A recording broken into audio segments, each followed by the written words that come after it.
Zum Glück ist Freitag. Mit dem Fabian Unterreger. Ja, was hat uns beschäftigt diese Woche, wo wir noch schnell ein bisschen durchgehen müssen? Ein paar Ereignisse waren, die wir müssen durchstrahlen mussten. Zum Beispiel das Fußballspiel der Schweiz gegen San Marino. Ist es eine Leistung, gegen Amateure nur 4:0 zu gewinnen? Wie steht die Schweiz da, Christoph Blocher?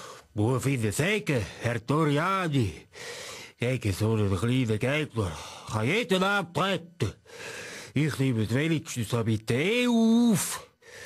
San Marino, das ist ja kleiner als mein Grundstück in Herliberg. Und das Spiel mit San Marino hat wenigstens ein Ende.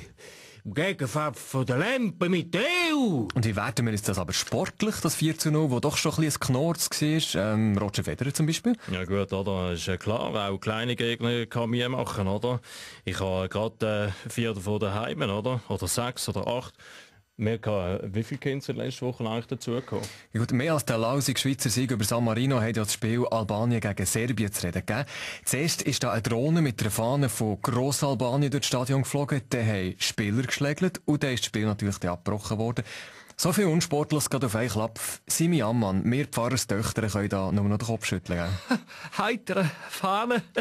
Statt der Adler von Grossalbanien hätte gescheiter der kleine Spatz aus dem Toggenburgen sollen fliegen lassen. Im Gegensatz zu der Drohne wäre ich ja selber wieder runtergekommen.